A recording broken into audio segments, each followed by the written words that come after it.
Good afternoon, ladies and gentlemen. Good morning, good evening, wherever you are at in the world. It is your boy C-I-Z-Z-Y, you dig, live action, Kansas City, Missouri. You already know the vibes. I'm back at it again with another episode of the Colin Stetzer Show. And like I've always told you, and like I always come with the truth, because truthfulness is the foundation of all human virtues. And I try to, adhere to that. I'm coming back with a fire guest. I tell y'all every week, coming back with a fire guest. I've done it once again. Before the episode even starts, I already know it's going to be fire because look who we got here. Go ahead and introduce yourself to the people, my guy. Yeah, man. I'm Josh Lewis, the founder CEO of Up Down App Inc., man, and originally from Dallas, Texas. And I appreciate you having me on this call and getting my point of view on things. Hell yeah, man. Hell yeah. Let's start from there. Dallas, Texas, man. How'd you end up in Kansas City? What's your origin story? What was it like growing up in Texas? I know Dallas is kind of seen as the bigger city in Texas where a lot of live, especially nightlife shit is happening. So talk a little bit about your experience, transitioning from Texas to the Mo and how that happened. Yeah. So I was always an athlete and played sports in high school, played sports in college, went to a junior college out of high school in West Texas. And so once I finished there, I had 2 years there. Then I had to pick a school to go to. I picked Park University out of a couple of schools that were recruiting me based on my visit, right? So I came out to Kansas City on a visit to Park University and seen the nightlife scene, to be totally honest. And based on the other options that I had, it was the best nightlife scene that I could find. And I was always into partying and kind of just being social. So I chose Park, went to Park, played 3 years basketball, graduated with a marketing degree, and then started Up Down shortly after. I love it. I love it. So do you have family still back in Dallas? Because actually just recently I came across what I believe to be a family member of yours on Instagram. And I was like, hold up. Looked at this photo. I was like, there might be some resemblance in this motherfucker. So Go ahead and talk a little bit about family back home and how you kind of got inspired to get into business and entrepreneurship. Yeah. So all my family's back in Dallas. I don't actually have family elsewhere. And so originally from Dallas, Texas, really strong family household, raised on some good principles and morals or whatnot. And so I had an older brother, 10 years older than me, that kind of did everything that I did growing up, right? Played college sports, graduate, all these things, right? He hit all these barriers. And so I had a very tight-knit relationship with him throughout my life and realized that I kind of wanted to follow his path. And then after, he graduated, he got into the payroll industry and then ended up starting his own businesses and doing really well for himself. And so that's kind of where I wanted to realize I wanted to get into tech, but then I also wanted to find out how to connect that to my passions and my dreams, which was being social and, the nightlife scene and understanding that. And so that's where Up Down came from. But I always had a guide, right? So I always had somebody in front of me that showed me a way, and still do to this day. We talk, regularly. And I always, every time I get on a call or interview or anything, I really praise that, because in our community, a lot of the time, that's not always the case. And so being Black and having somebody in a space, in the tech space and successful at it, always helps. I love it. And so did you have any other, side hustles or entrepreneurial endeavors that you went after prior to Up Down? And if so, did you want to share any of those experiences and maybe some early fun stories of business in Joshua's life? So right when I graduated, I was set out on being a sales rep at industry. It was in an industry that I thought was pretty cool. So it was the uniform industry, right? But the way they sold and how high level it was, I kind of wanted to get into that space. So I was at a company called UniFirst for about 10 months, realized that I was built to be an entrepreneur. Didn't really like my boss telling me what to do. He was a good guy, but and we had a good friendship, to be honest. But anytime it was time to tell me how to do my job, I wasn't really fond of it, because I always thought I knew what I was doing. So I was always that guy. I realized that I couldn't be that guy in a, working under somebody. So I had to go create my own. And then it was simply Up Down right after that, bro. Like I threw parties. That was kind of like my side hustle, right? I could throw parties at any time, make some money to get me by. And so that's kind of where it started. And then I started to do my own mental consumer data research on, people that party, what they like, what they want, what they're looking for, and those different things. And so I've always thrown parties, man. Like even in high school, I actually threw my first party in high school. So I've always just been that guy to do that, build communities around things that I wanted to talk about, things I wanted to sell, myself, all that, right? Just building communities is what I was good at. And so I always did that. And so my side hustle was always, if I can get a lot of people to gather to a spot, I can make some money. And then I just transform that into tech, right? So it's like, I'm gonna get a lot of people to gather on this platform and we're gonna make some money, right? Around nightlife. And essentially that's just been my gift and my grind since day one. And that's what I kept with. I love it. I love it. And before we jump deeper into the business, I kind of just wanted to touch a little bit more on, life growing up in Dallas. What were maybe some experiences or some relationships that you built growing up in Dallas that really, either taught you a lesson or gave you perspective on life and how you look at life now today? Yeah. The first thing that comes to mind is just family in general, right? So I've been away from my family since I was pretty much 18, right? I left, went to college, and I haven't lived in Dallas since.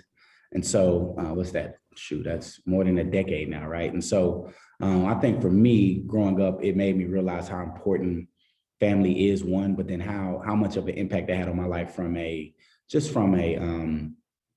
grit and grind perspective, right? All of my family members were hard workers.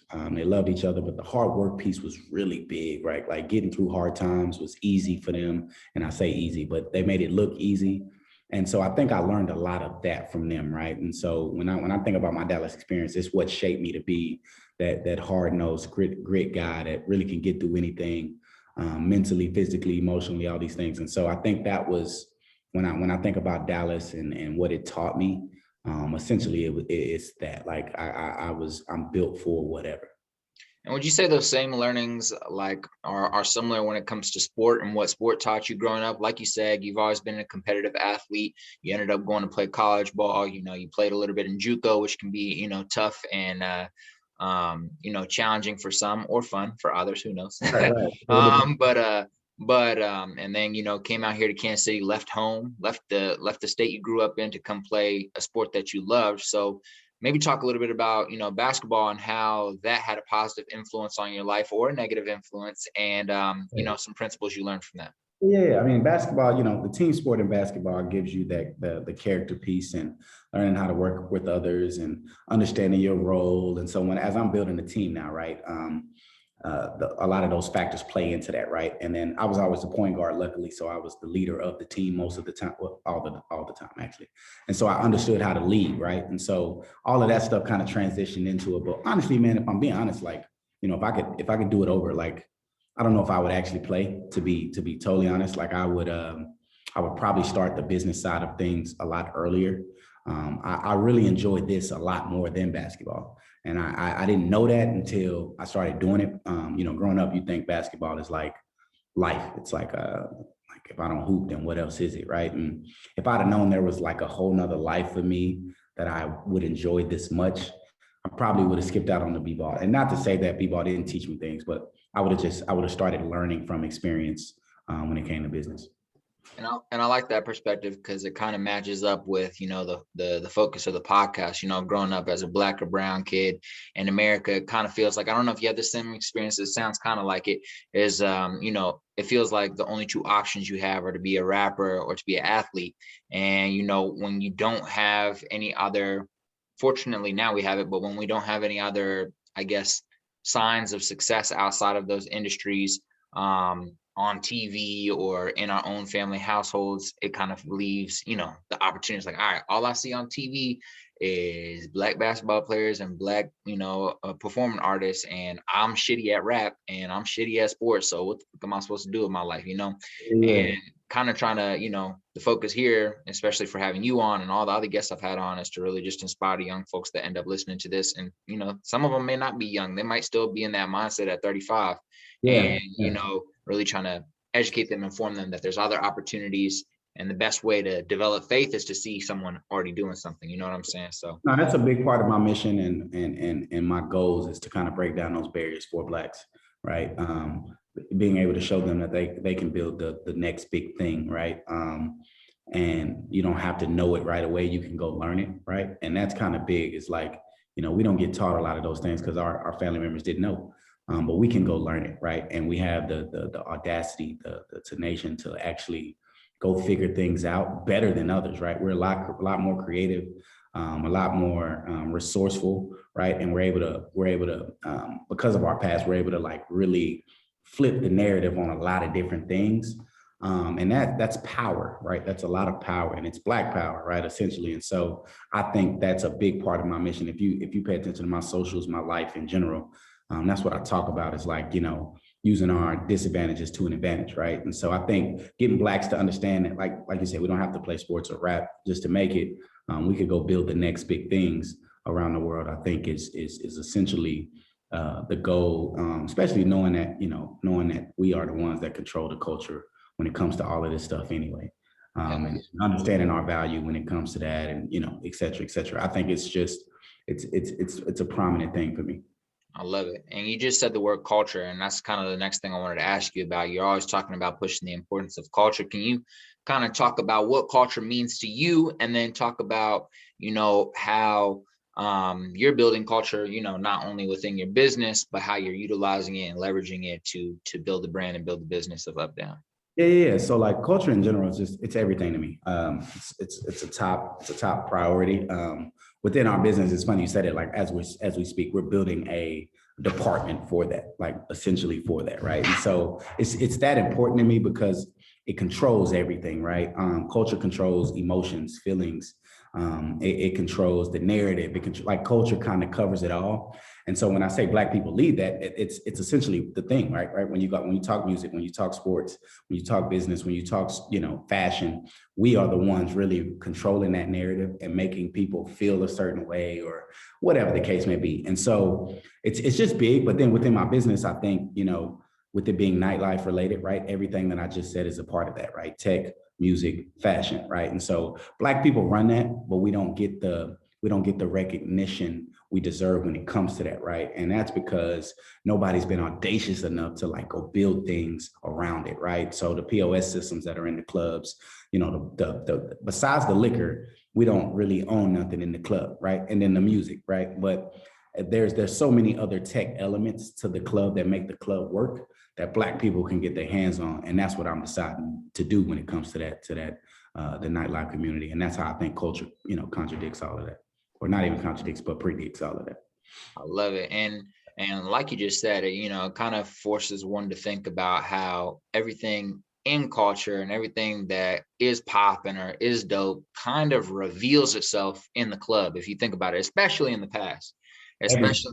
Yeah. And so it's like, when new outfits were breaking out, or new fashion designers are like putting some dope ass clothing out there, the first place they're going to flex it is at the club to show it off, talk about it, push it.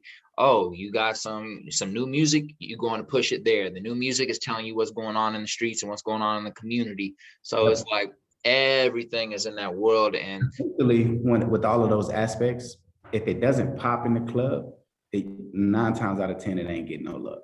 Right. So that outfit, you might think it's cool, but when you go out and it don't hit like you want it to hit, you go find the next outfit to hit. Right. If the song don't hit like you want it to hit, you go to the next joint. And so essentially, yes, right.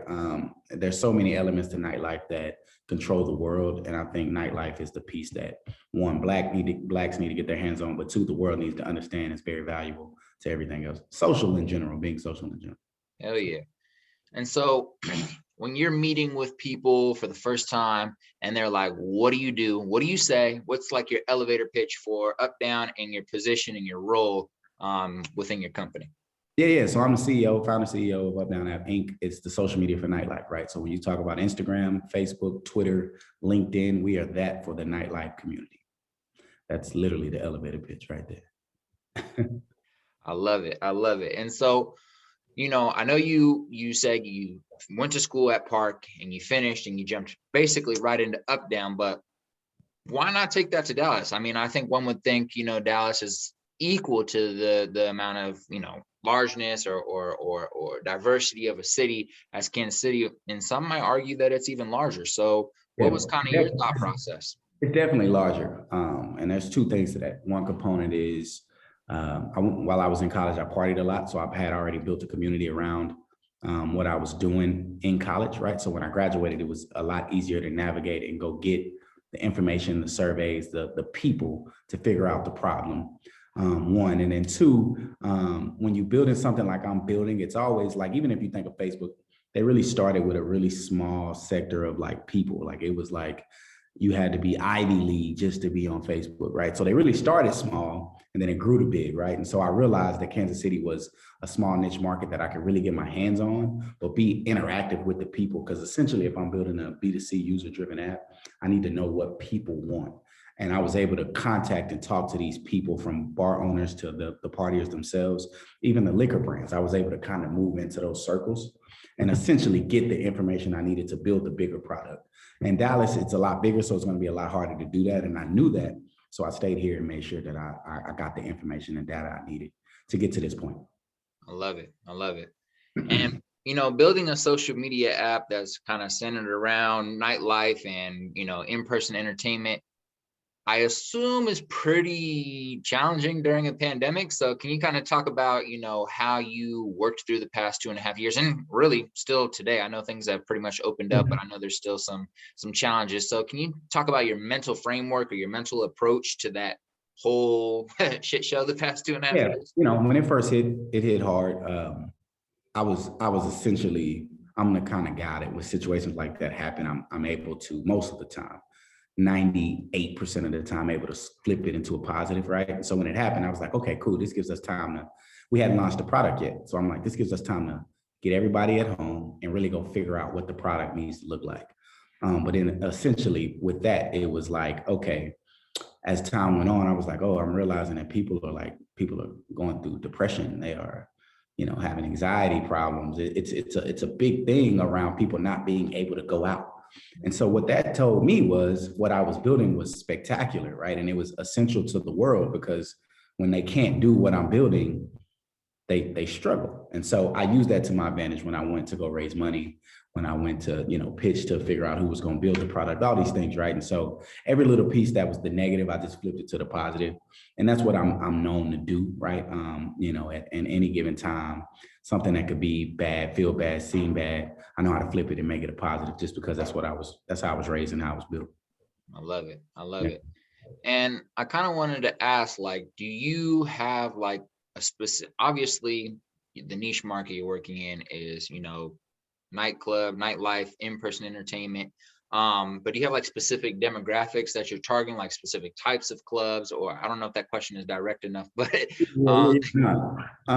essentially, right? So the broader piece is we're going to attack all social experiences, right? At the moment, we're focused on the nightlife piece, so that nightclub bar experience, and essentially most places that are serving food and liquor, or just liquor at all.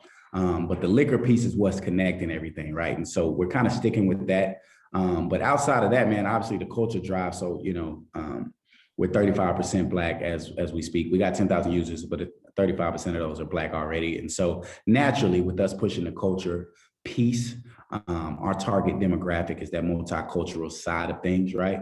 And eventually everybody else follows, like always. And so when we go out to attack, we try to keep culture first, and then everything else follows. I love it. And you said 10,000 users. So, over the past few months, kind of how have you approached building hype, I guess you could say, around the launch of the app, prior to launching it, and then, like building and getting more users? Like, what is you and your team's like process? Real unique. So we raised some money, but a lot of that money went towards the product and being able to pay people to work, right? And with that being said, over time, we're actually in the middle of a raise now. We've had to adjust and go get more money. But with that, I've used press as my main thing. If you notice, I mean, I've done, for the past year and a half, 2 years, I've probably been on any and everything you can think of, right? So I use press to my advantage, one. And then those parties, man, when you throw events, people are, when they come, they see what's going on. And we've always thrown really good events.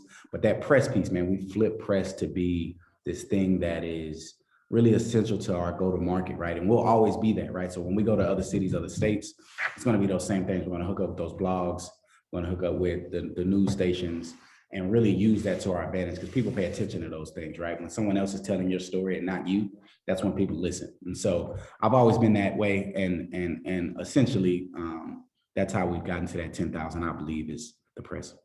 I love it. And I assume that like the amount of people on the app isn't the only way you measure growth. So could you kind of talk about like, I mean, other statistics or data or just anything that you utilize to measure growth of the Yeah, company? yeah. So, You guys are going in the right obviously, direction. Obviously, the more people you have, the better, right? So that's the ultimate goal, is to get a lot of users, but that reoccurring piece is what matters, right? So not only having users, but how many of those people come back every week or every day, right? And so we break down those measurements as we go, and essentially to go raise money and to get people to sign up and want people's data, you have to have that information. And so you start big and you say, all right, we have this many users, 10,000, right? But we have 5,000 people that come back every weekend, right? But then we have 2,000 people that come through every day and they check whatever. But what that does is it dictates what type of features we're going to add, right? So what features are going to get people to keep coming back and keep coming back, right? And so you don't want them to just download, check it out, and then let it go. How do we get them to come back? Which is why the first two features that we dropped were a user feed feature for you to post, interact, comment, but then also the hotspot every single day. So we know for a fact that if you want to know where to go, you got to come back, right? And so that's kind of how we're building things, and that's how the information comes in, and then we dissect it based on what people like, what they're doing, and then we build the next feature, right? And so it's a meticulous piece of work, and I love it to death, man. I love it. I love it. And I know earlier you mentioned that, a business to consumer app, but isn't there a B2B aspect to the business? And could you talk a little bit about that? Yeah, of course, right? So any B2C product usually has a B2B aspect that is not talked about. I can promise you that. But essentially, our consumer is what drives that, right? So no consumer, no businesses. But on the back end, right? So a lot of that information that we have, we package it, make it look good, so that we can help improve customer satisfaction rates for liquor brands, bars, clubs, tons of people, right? That want nightlife information or just consumer information in general. Very similar to the IG Facebook model, man. It's essentially that. We're just doing it at a better pace, because we're not as big, and we're not doing real illegal things on the back end. But the people that keep up with that understand what I'm talking about. Hell yeah. And I know you just posted a video the other day, maybe it was yesterday, or the day before, kind of talking about the business model and applying that same business model to other lanes, other worlds. Yeah, Um, yeah, could you, yeah. could you touch on that? Because I know in the video you seemed pretty hyped. Yeah, man. So I'm a big dreamer, man. I talked about this earlier in a meeting I had. My visions are really, really big and broad. And once I get on one thing, I feel like I could see, 10 to 20 years later. And so essentially, I think Up Down within the next 10 years is going to be like, like top two, top three, social media platforms, depending on how TikTok really maneuvers. That's the only one I'm really thinking that'll be able to compete. But I think we'll get to that point, and then I'll have some more things that I really want to build around other communities, right? So the nightlife community isn't the only community that's pushing the culture forward, right? I think this like content creator piece is really, really big, and it doesn't have any direction yet, right? From as far as like a networking place. People just do it on, social media, right? The ones that they have now, the Instagram, the Facebooks, but there isn't like features and like things that you can use that benefit those people per se. And I think that a platform needs to come out for that. And so that's one idea, but I got tons. And I just think there's a lot of communities that could use help when it comes to networking, even like the construction community. Like me and my guy Abram was talking about it the other day. Like there's tons of communities within the world that need to be connected, but connected the right way and connected with things that they need to use to help them grow. And so essentially, I just think there's tons of communities to build, and I want to be the one to do it through social media. Hell yeah. I love it. I love it. And speaking of Abram and a few other guests that I've had on the show, you've been able to build a pretty dope team and are still continuing to build an even larger team. Can you kind of talk about your approach to hiring and bringing people on? What are you looking for? What type of energy are you looking for? How do you know if you're bringing on somebody that you really want to have on the team, if that makes sense? I essentially want people to be the CEO of their position, right? So No matter what you are to our company, can you run it on your own, right? I essentially need that, right? For us to scale, for us to grow, to be this big thing, people that I bring on got to be able to run that department. And that's essentially what I look for, man. Like, uh, obviously culture is a big piece of it, understanding culture, but I just need somebody that does the work right? Willing to go build something on their own within our company and run it, right? And that's essentially where I'm at now. If you maybe would have asked me that a year ago, different answer. Right now, you come in, you know your job, you do it well, you run your department, and let me go get some money. I love it. I love it. And I want to talk to you kind of about something that's, been blowing up all over the internet. And I don't know if you have it, gave it a lot of thought lately, but I know since you're a big dreamer and think a lot about more business ideas and things like that nature, do you think there are any Web3 applications for nightlife that you've been thinking about, whether, the metaverse, just Web3 Yeah. overall, Funny you ask. any random ideas you have or anything of that nature? Yeah, we'll get NFTs popping within our platform eventually, for one, just to put that out there. But two, I was looking at a platform the other day. I can't remember the name per se, but what they're doing essentially is providing a metaverse world, but in person, right? So like they build the club online, but people can go see it in person, right? And so they have this big arena that is built off fake club stuff, where people go in and they kind of catch the vibe of the metaverse. And so it's really, really dope. And that's something that when I seen it, I was like, ooh, that's something I would love to get into. But essentially, this is the one space, the nightlife space, that I think is going to really be hard to metaverse out, right?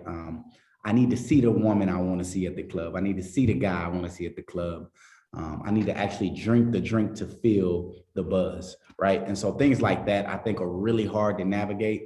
And essentially, people may drink at home and feel like they're at the club, but that takes away from what the club actually is. And I say that in the sense of, if it does transform into metaverse only one day, 100 years from now, it's going to be the last one across the line, I believe. So that's something we're thinking about long term, but right now it's all about being the best nightlife social media app in the world. I love it. And this is kind of like just a question that popped up in my brain. I know that not to focus on the negative, but I know a lot of times, people think about nightclub, they think about fights, they think about shootings, unfortunately. When you think about like the negative aspects of things that happen outside the club or, around the club areas, and then your app, like, how, I guess my question would be is like, how do you approach those conversations being brought onto the app? You know what I'm saying? So like, comments, posts, oh, this happened, like this happened, or hopefully it never gets to this, but people arguing on there, things like that. How do you approach like the negative aspect? To be honest with you, man, conflict is not a bad thing on social media to me. I like it. We won't have a disregard for people that get on the app and like argue or have debates or talk, right? So we'll have a chat about nightlife in general, like a Twitter for nightlife. And so I want people to talk. I want people to express. I want people to be opinionated when it comes to that. But then as far as the negative piece, man, the more data we can collect on nightlife, the more safe we can make it, right? And essentially that's what we're doing, is collecting nightlife data. And so however we pick and play with that data that we have is up to us. But essentially we'll be able to help all safety precautions when it comes down to that. And I think we'll make nightlife way more safe. But essentially, man, like, the world is the world, right? Like we're in the middle of a war as we speak, right? And that has nothing to do with nightlife at all. So, it's going to be out there, but I think the more data that we get, the more safe we can make it. I love it. I love it. And I kind of want to jump into the just business scene, startup scene in general in the Kansas City area. Are there, I like to, when I get the opportunity, try to shout out or just give a chance for people to talk about people that they admire in the area or in the space. So can you talk about maybe some other entrepreneurs in the Kansas City area or companies or organizations that are helping out entrepreneurs that you really, appreciate or have been able to help you out, or that you just have learned a lot from if it comes to a specific individual? Yeah. One that comes off the top of the dome is one of our team members, so I'll give him some credit, right? So DJ Q, From a nightlife perspective, it's probably, I don't think there's a guy that I've learned from more when it comes to the cultural aspect and understanding how nightlife moves a lot of that. And so I give big props to him. From a venture capital perspective, Nasir from 68 Capital, Chris, has been very valuable to our building over the past couple months, right? And then when you talk about organizations, man, it's a lot of organizations. You know, Casey Black-owned is really doing their thing. I was a really big fan of By Design, still a big fan of By Design. It's a lot of companies, man. You know, it's a lot of black movers and shakers that are moving. But off the top of my dome, those are the first couple that come to mind. I love it. I love it. You know, it's funny. I always notice myself. I'm like, damn, I say I love it a lot, but that's a good thing. That's how you know that that's how you know I'm having the right person on the show or the right people on the show. If I really love that shit. So, exactly. So can you give me maybe what you think is overrated and underrated about nightlife? So what's something you think most people like, you know, value too much about the nightlife, or you know, throw a lot of hype to, but you're like, that's overrated, and then something that's underrated? Yeah. Overrated is bottle service. It's overrated. Like, you know, it is what it is, but you spend $2,000 for a couple hours, and then the next day, same person, right? So you spending $2,000 to essentially be the man of the hour for a couple hours.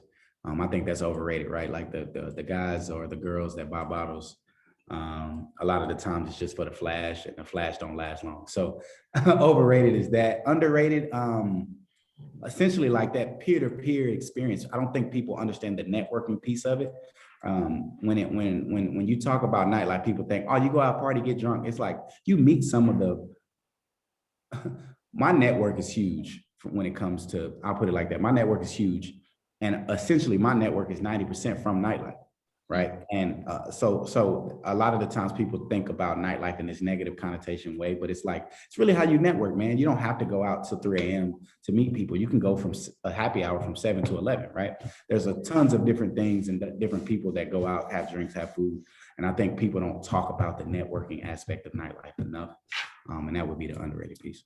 I like that one because me and my lady go back and forth about this, because she's a fan of like the nightlife, or at least enjoyed it in the past. And I'm like, I hate that shit. I'm like, nah, I ain't trying to go out. I ain't trying to be around people just getting drunk all night, blah, blah, blah. But when I look at it from that perspective, I mean, that's true. I mean, so many people go in and out of the club and bars from between 7 and 3 a.m. Like the variety of people that go in, you don't got to be out there till 3 a.m. when Essentially bars open at 11, really. Yeah. Like it's 11 a.m. to 3 a.m. and some is 1:30, whatever the case may be. That's still nightlife. That's still social. Just because it's 11 a.m. doesn't mean, like, you do brunches, you do, like, there's tons of nightlife. Isn't this, people call it nightlife so people think night, and I get it, but being social, the social life is not that small. It's a lot bigger than that. And essentially it's the best networking. Like, you will not find better networking in the world. Think about it. Think about even if you go to conferences, they have liquor, they have food, and they're social in person. All of that stuff is social. That is essentially what networking is. And so nightlife doesn't get the credit for that, and that sucks. That's real. No, that's real. You just changed my perspective a little bit. Okay. All right. We changing perspective this evening. Yeah, it's love. It's love. I love it. So I do want to ask you a few, I guess you could call personal questions. And then of course, you know, if you don't have an answer or you want to veto, feel free to say veto. Understood. But the first question of this evening is, how has failure or apparent failure set you up for later success? And maybe in the past 10 to 15 years, have you had a favorite failure of yours that you'd like to share? Yeah. My favorite failure for sure is 2016 launch and fail, right? So, and I say fail, essentially our product crashed. And so we were at about 8,000 users back in 2016. And I didn't really know nothing about tech at all. It was just an app idea at that point and throwing parties. So it was like, I want an app. I'm gonna just hire whoever to build it and then let them do their thing. And essentially it was terrible. And so I had to, what that did for me is understand tech and venture capital, right? And so going to raise money, but then also building the right tech that could really withstand what I was going to go do. And essentially, that's what put us in position to be where we are now, right? And so that was my favorite failure right off the top of my dome. But there's tons of failures, man. Like, every day, to be honest, I feel like I'm learning something new every day. I don't really have any particular that I could think of at the moment, but that one in 2016 that's my baby right there. I keep that close. I I love it. still learn from that. Like there's things I go through today that I still think back like, okay, I remember this happened. I'm not gonna let that happen again. So Hmm. And do you have like, for I'm gonna go ahead and use this word. Some people may not like it, but it's just real for the Joshua fans out there, because everybody got fans, right? yeah, okay. Everyone claim they ain't a fan of somebody, but everybody a fan. But you know how men are. Of So course. for the Joshua fans out there who consume a lot of your content, fuck with what you do, can you kind of share maybe what your a day in the life looks like? Like, how are you planning out your day? What's the normal day look like? Okay, at this time I do this, and then here I hit the gym. Like, kind of break down a general day in the life. I know things as an entrepreneur change Yeah, so yeah, rapidly, but a general day in the life of Joshua. yeah. So I essentially wake up about 5:30. I get up, I get directly on the computer. It's funny. I kind of got an office set up at the crib, so I get up and I don't even put my clothes on. I go straight to the computer, sit down, work a little bit, and then essentially I get up. I used to get coffee. I'm on this kick right now where I'm not drinking it, but I would get coffee, drink a little bit of coffee, work a little bit more. Then I can shower, do all that stuff, and then my meetings would usually start about 8 o'clock, right? Then I'll hit the ground running with those, knock those out until about noon. Try to eat, and then once I eat, I essentially go to the gym between that 12 to 2 period, give me a workout in, and then I end the day, depending on the day, with more meetings, more work. I feel like I'm always backed up on emails. And then, once a week, me and Abram have a content day, right? So we're shooting content all day. And so it's just essentially that evening period is depending on like the day, what I got scheduled, what I'm feeling. But essentially I'm either on emails working, or I got a couple more meetings to kind of end off the night. And then post is if I want to go out or not and network. I love it. Speaking of content, we've seen a shift in your content over the past 6 months. Can you kind of talk about how you and Abram have been approaching that, and maybe what you're excited about moving forward, and what you've really enjoyed about the content creation process over Yeah, the yeah, past yeah. 2 months? Shit, you say 6 months. It's been a year, bro. Like, essentially, I give all credit to Abram. Abram is a content genius, to be totally honest. Hell yeah. People don't really give him the love he deserves yet, but he don't care about that, which is what makes him a genius. But essentially, man, we approach it on it's a very strategic move, and I don't want to give the strategy because it's our stuff. I understand. We also have a very sporadic piece to it, right? So we meet every week, and there's times where we are, we have a full day, and we might have a camera running, but we don't have any content going. We just strategizing or talking about ideas and bouncing them off each other. But essentially, the reason we work well together is because we're both open-minded to trying things, right? I think people do so much of when it comes to content, people do so much of like seeing and then trying to do. And what we do is try to create our own, right? And we're open to try whatever, right? Even if it flops, right? And so I think with us, we just have that connection of like understanding that, no matter what it is, we're going to give it a shot if we like it, and then after we'll assess and figure out if we can keep using it or not. And essentially, that's what life and business is. And so we just use the same model in content. I love it. So what is maybe one of the best or worst worthwhile investments you've ever made? Maybe to keep it easy, you could think of the past year or 2 years. What's like the best, or worst worthwhile, worthwhile investment? Yeah, I talk about this all the time. It's essentially that overrated piece, man. I'll spend some money on bottles that I don't think is necessary, right? So like, you spending the money for for a good time essentially, but you can have a good time without getting bottles. And so that would definitely be the worst investment over the years, bro. I've been partying for, like I said, a decade, but if I could go back, I probably wouldn't get a bottle. Let me take that back. I might still, but not as much, right? I probably would tone it down a little bit. And so I think essentially that's, spending money on the bottle service aspect has always been like, every time I do it, I'm like, what was that for? So.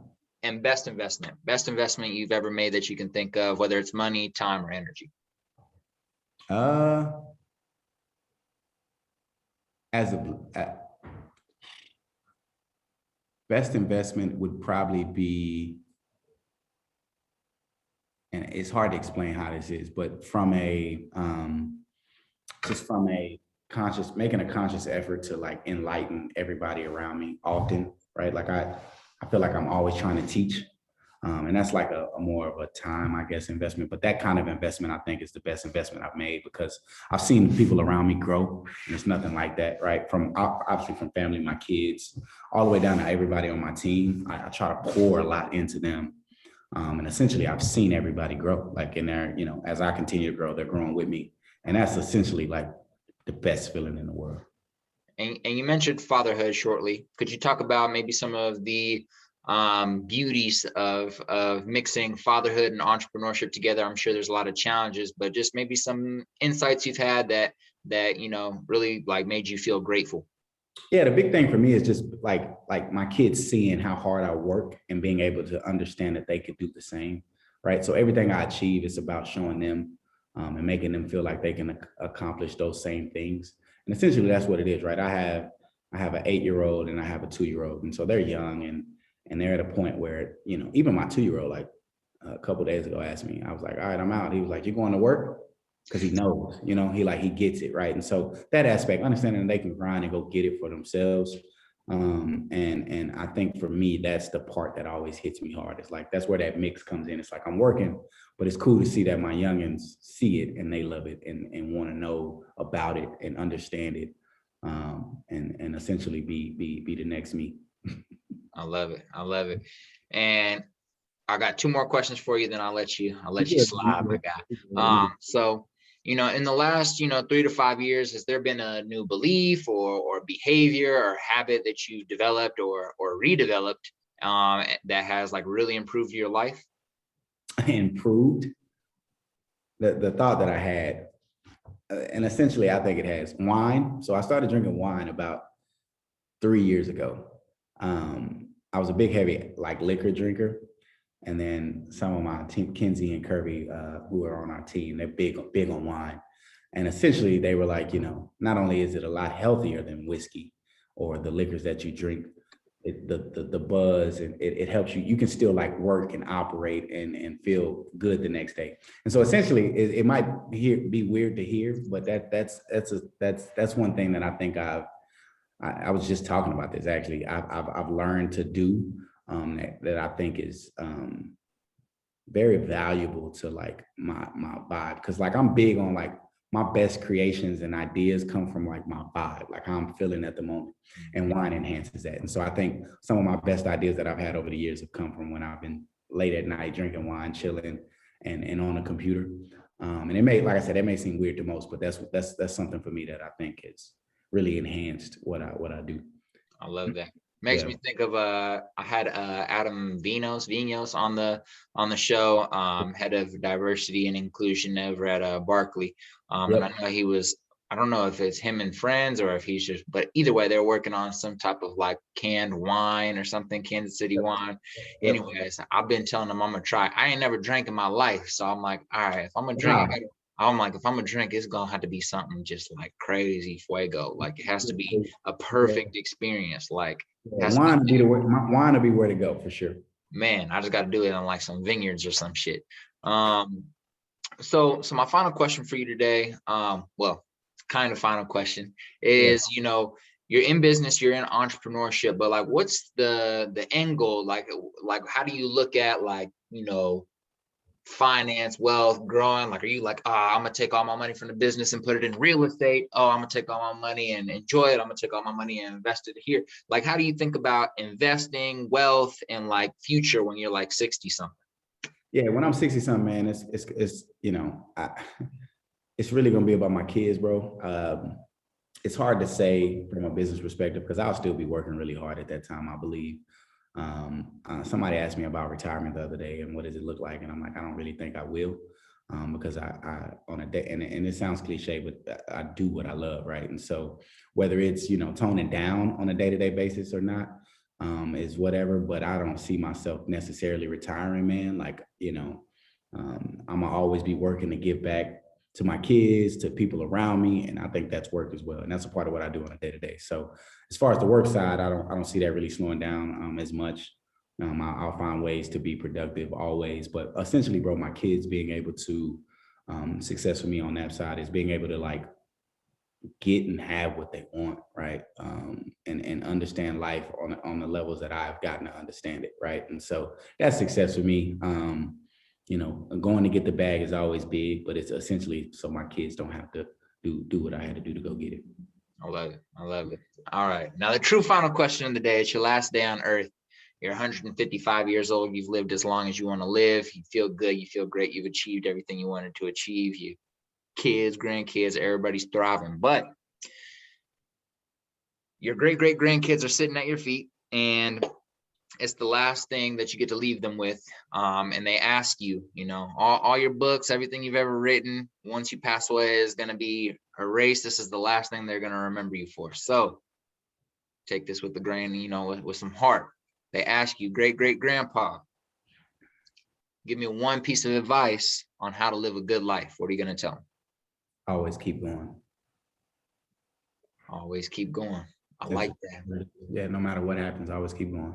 And it covers across all barriers, right? No matter what you're going through, good or bad, always keep going, no matter what it is. So I love it. Well, listen, Joshua Lewis, I appreciate you jumping on the show with us here on the College Stetzer Show to chop it up about your life, share a little bit about the business, share a little bit about you. I'm sure the listeners are going to appreciate it. I'm sure I did. So with that being said, before we sign out, let the people know where they can find you and how they can support you in the business moving forward.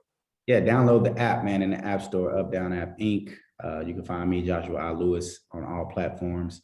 Up Down Nightlife, Up Down App Inc. on all platforms as well. And we'll be there. Hell yeah. Ladies and gentlemen, that is a wrap. Another episode of the College Stetzer Show. This is your boy, C-I-Z-Z-Y, signing out. Salud.